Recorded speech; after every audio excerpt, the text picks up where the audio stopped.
সব ছেলেরাই তার খালাতো বোনের উপর ক্রাশ খায়, আমিও ক্রাশ খাইছি আমার খালাতো বোনের উপরে। খালাতো বোন আমাদের বাসায় বেড়াইতে আইছে, আমি বললাম খালাতো বোন আমি তো তোরে অনেক ভালোবাসি, তুই না করিস না প্লিজ। তখন খালাতো বোন কইলো আরে ধর তোর মতো কত ছেলে আমার পিছনে ঘোরে, তোর কোনো টাইম নেই, যা ভাগ। আমি বললাম যে শোন বিশ্বাস কর খালাতো বোন, তুই ছাড়া আমার কেউ নাই, তোর ছাড়া আমি বাঁচতে পারবো না। তখন খালাতো বোন বললো সত্যি কি? আমি বললাম যে হ্যাঁ সত্যি খালাতো বোন।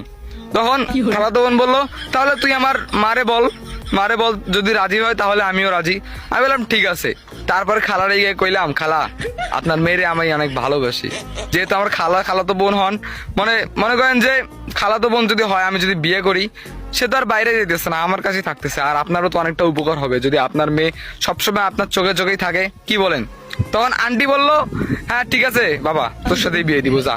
ওরে ভাই, খালাতো বোনের মাও রাজি, মানে আমার মায়ের খালা, না না না, আমার খালা।